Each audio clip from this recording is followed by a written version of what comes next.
in the world is wrong with Florida State? What is FSU's problem? Guys, I'm going to open this up and then I'm going to come back to the conversation. Multiple things. Piss poor linebacker play. You go back and watch it. Very passive defensively.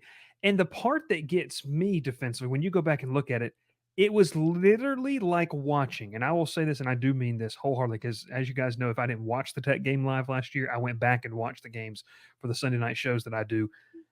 The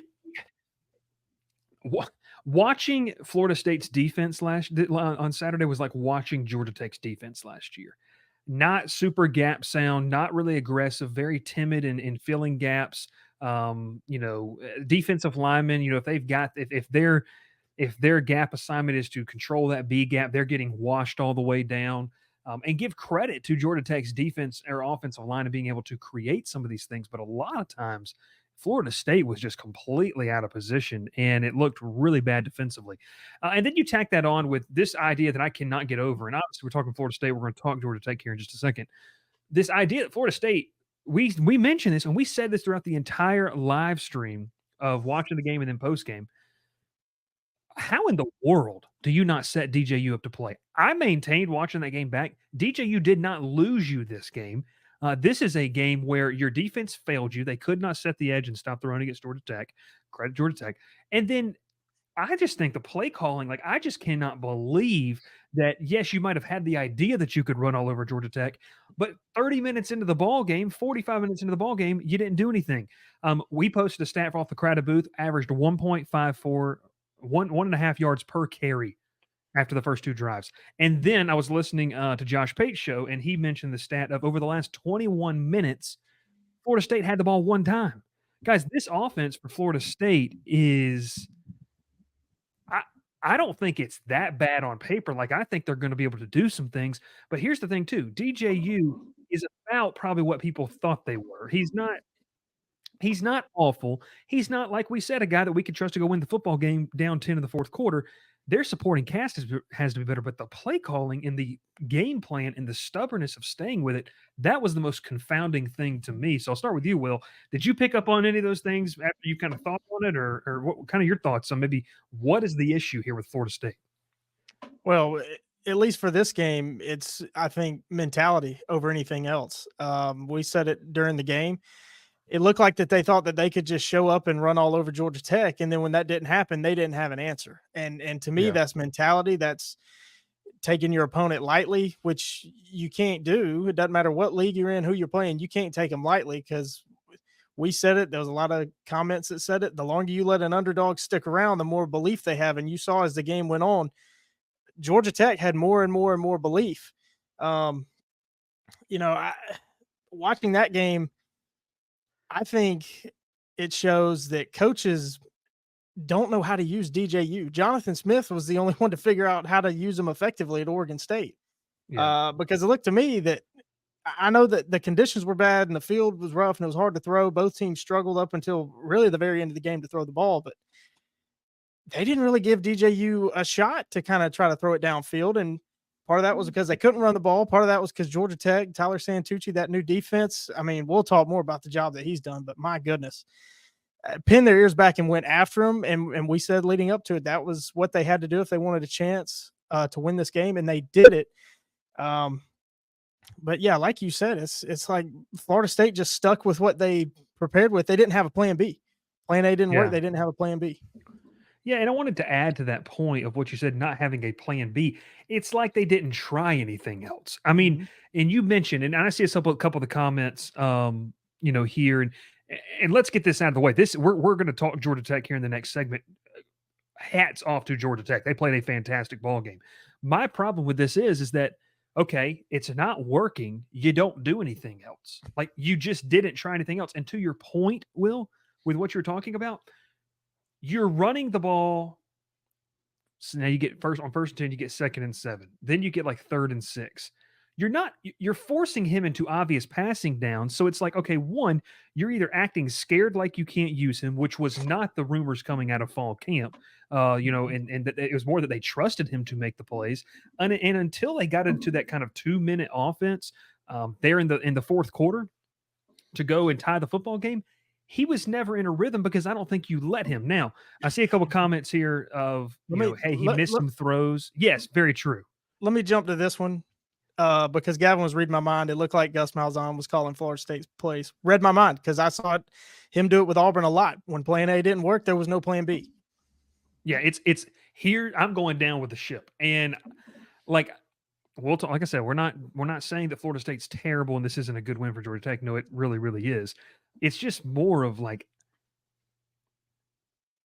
I still believe Mike Norvell's a good coach. I think this is one of the worst coach games I've seen him have. It's just weird. Like even when it wasn't working, it was like this pride thing to where we're just going to keep doing this over and over again, and it's not working. Now, I wanted to go back to a specific play. This to me was two game-changing plays in this one. The drop pass by Cam Davis out in the flat that they're kind of running him out there, the freshman running back. That would have been a really, really nice pickup, potentially a scoring play too. And then what I thought was the best tackle outside, and you guys might remember this, outside of that punt return that was not one when Florida State made that kind of helmet clashing hit on the punt returner for Georgia Tech and Rodney Shelley. Outside of that, Amari Harvey's tackle on 4th and 4 and one-on-one was probably the best tackle in terms of the game. So I don't know, man. Credit to Georgia Tech in this one, but Florida State baffles me. They got to go back to the drawing board. You kind of go back. This offensive line was slow. They were getting beat cross face. Ralph, anything that you picked up on when you kind of obviously you watched the game along with us, but man, it was just kind of just weird for a coach that has had some really good success to just be that stubborn in his own play calling. Yeah, I mean, you go back to the first drive of the game, Bryce, and that's one of the things I remember exactly saying pre-show all week was that FSU was going to try to drive downfield and score and run the ball on you, and they did it first drive exceptionally. And we're thinking this is what we expected. This was the offense that we were prepared to see this year, and this is what we said was going to happen. Drive number 2, you tried to do the same thing. You ran 9 plays for 44 yards and you burned 4 minutes. I said Georgia Tech's got to stop Florida State from having the ball for the whole game. You can't let them, hold the ball for so long and win the time of possession. Each drive that Florida State had was 6 or more plays, and even some made in like 9 or 10 plus, and you punted or you was a turnover on downs or you kicked a field goal. A lot of just defeating drives for their offense. And I thought they just played bad in the second half, especially. The best drive I saw all game was that last one they had was they scored on was a 12 play or 15 plays, 84 yards and burned 8.5 minutes. I mean, that looked like the most complete drive the entire game by Florida State. DJU looked good. Run game looked good. Everyone did their job. It was only 2 drives all day that they actually did everything right. And it was just kind of like, we were expecting so much out of their offense and this defense this year, and just it didn't show up on Saturday. Like y'all said, it was plan A all the way through. No one cared about plan B. No one changed anything, and just it was defeating. But like I said on Saturday after the game, props off to Georgia Tech. Man, I mean, they played great. I said if Haynes King could keep the ball out of their hands and limit turnovers, they win. Yeah, and they played a clean game, to your point. I mean, this was a turnover-free game, relatively a mistake-free game. Now, look, there's things that Tech has to clean up. I mean, the fumbles, the 2 fumbles on the exchanges, one that nearly knocked you out of game-winning field goal range if you don't get that big play, the screen pass to Singleton. So, I mean, yeah, there's things that you have to do, but I don't know, man. This just felt like I would say this is a major letdown for Florida State, and so much so that folks on certain Florida State message boards are asking for a refund because they feel like they've been lied to about what was coming out of fall camp. This is why we sit here and say, like, you take everything with a grain of salt, leaving fall camp. But man, I don't know. Like, I think that Florida State's defense is talented that they can figure that out. Linebacker is an issue, and I was reading some things over at Knowles 24/7 about this. Even the media was confused on the usage of linebackers, supposedly. Apparently, there's one guy that they really thought should have played and really didn't get a lot of snaps. But, yeah, no, I think, man, it's disappointing from an offensive standpoint because it really just felt like a pride thing. Like, I might be wrong in that and whatever, but it felt like a pride thing that you thought you could come in, you could run over Georgia Tech, you wouldn't really have to do a lot, and DJ I mean, we talked about this. Like that was the hope, and it felt like everyone in the building knew that. And then about the midway through the second quarter, you were like, okay, when is this going to change? Like, when are they going to do something else? Because to a couple of people's points in the comments, we can talk about this. You can't just go back and throw the ball at like only on 3rd and 6, 3rd and 7, 3rd and 8. You have to establish some sort of rhythm. So if you're just getting, stalled on 1st and 2nd down, then you're forcing a guy who really isn't a game changer. I think he's serviceable. I think that he can manage a game, but he's not a game changing quarterback to be that. And so I don't think Norvell and this company did things to help DJ out. And I saw a comment earlier, he didn't lose you the game, but he didn't win you the game. We sat here and said on the show last week, I don't think he has to win you the game. The other people do. Your surrounding cast. I don't think the game plan was necessarily good, and then when it didn't work, they didn't really do anything. So, No, I mean, I thoughts would on make that? the argument that DJ was pretty good. You look at his final stat line: 19 of 27, 193 yards, no touchdowns, no picks, quarterback rating of 130. That's good enough to win you the game. But they couldn't run the ball. Their top two running backs, Roydell Williams and Toa Feely, neither of them averaged more than 4 yards a carry.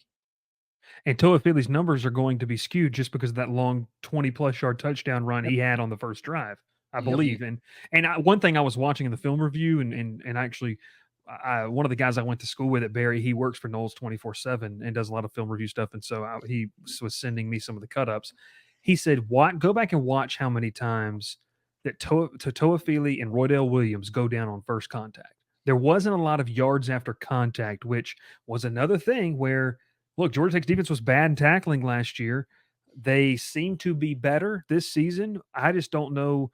I was just surprised with the gap that Tech had to make up it defensively, and this offense, in terms of, I still thought they were going to be pretty decent. They were pretty bad. They weren't explosive. And this is the thing, too. The amount of times you go back and you watch Miles Brooks, Tay Seymour, or Rodney Shelley or Clayton Powell Lee. Those are kind of the safety trio, the nickel guys for Georgia Tech. The amount of times they are selling out before they run completely. Like they're not even looking at the receiver. How does some analyst not see that at halftime and be like, hey, let's just mix in an RPO at some point? Because if that safety comes breaking down, we're going to have a quick slant route right over the middle of the field wide open. They didn't start to do any of that until they got to 2-minute offense, which kind of felt like, and maybe we can talk about this too, back to you, Will, when they went tempo, it was pretty good. When they got out of it and played this methodical, slow offense, it just felt completely stagnant. Yeah. And we said it during the game. Part of that was probably due to conditions, but so it kind of made sense. Like we kind of were like, okay, I see why they're going slow. But when they went tempo, they would have hit on a couple plays. DJ was able to show off the throws he can make. I think that big throw, it was a 3rd down I think it was still the first half, that back shoulder throw where we both said, okay, that's what we've been waiting to see from DJ. It was like a 3rd and 6, and he made a back shoulder throw. I don't even remember which receiver it was to, but on that drive, they were going a little bit faster. So yeah, I don't know. You can call them excuses, but I mean, the conditions were rough, and Florida State did not adjust nearly as well as Georgia Tech did. Yeah, and you go back and you look at it, and Ralph, thanks for pointing that out. You go back to kind of some of the big stats, and Will, I put this in the private chat so we can look at some of it. I'm Um, already there. So one thing that stood out to me, and it's not necessarily quantified in the stats here, but you go back and look at some of the drive charts. And I was talking about this. We got our Georgia State, Georgia Tech preview kind of behind enemy lines. It's going to come out premiere tomorrow night at 7 p.m. or 7:30 Central, 8:30 Eastern. So make sure you get in for that one if you're a Tech fan. But in between about the 40 midfield and the 30, Florida State stalls out so many times. They can't make that ground. And so I think when you go back and look at a difference in this game is Georgia Tech, when they got kind of into that Aiden Burr / territory to maybe where they could take a shot for the end zone, they really executed well. The play calling, the motions, Buster Faulkner did a great job. Florida State didn't. They always kind of stalled out in this fringe area where, let's be honest, if they don't have a dude with an absolute cannon for a leg, it's probably a little uglier in this football game. Yeah, looking at the drive charts, the big difference to me is those last 3 scoring drives for Georgia Tech. So the second quarter, their third quarter drive and fourth quarter drive. 14 plays, 75 yards in the second quarter for a touchdown. You go the third quarter, 11 plays for 89 yards, and that final field goal that won it, 12 plays for 49 yards. Yeah. Florida State couldn't get off the field. I mean, Mhm. that's a matter of Georgia Tech getting into second and third and short and manageable and converting. And on that last touchdown drive, Haynes King made some really big throws on third down. Florida State just couldn't get off the field. Yeah, and that's what I was, pointing to, pregame was, you got to win, time of possession. I know this is a simple thing Yeah. to say, but Florida State is known for always holding the ball for so long and controlling the clock. And Georgia Tech took advantage of that with these long, thought out drives. You think of last year, Bryce, you go back to, North Carolina and some of their high scoring games. Those drives were short and quick, big plays, long runs, long passes, and I think that's why Haynes King threw so many interceptions last year and had so many turnovers, was because they were airing it out so much, and some balls got underthrown. He was scrambling and waiting in the pocket too long, and you look at Saturday, he was just kept it short and sweet, and that's what FSU was doing at first. Yeah. Short passes, nothing over 6 yards, and they were working. And then when they started airing it out more, it just didn't look like it was synchronized. Nothing was working for them. Couldn't get any connections going. It was a rough game for Florida State in general. I have a few friends that I've talked to since, and they just said it was just demoralizing because we're so talented, but nothing could go like in our way. Yeah, some second half stats to kind of back up what you were talking about, Ralph. I mean, Florida State ran for 20 yards in the second half. Mhm. Yeah, I mean, that's crazy. Tech ran for 89 in this one. But, and we'll kind of end the Florida State aspect of this and move to Georgia Tech. The biggest thing I would say is like, what's next? What's next is you go play Boston College. You have a week to get this thing right. They're going to be playing a week from tonight. You have a chance to get back on right on the horse. But I'm going to tell you one thing, like, what a lot of people thought, not invincible, but what a lot of people thought was kind of clear cut one of the top tier teams in the ACC. I don't want to get in record prediction, but I could see 3 or 4 losses from this group now. It's a bit concerning if I'm a Florida State fan, but hey, the Noles, whatever, it is what it is.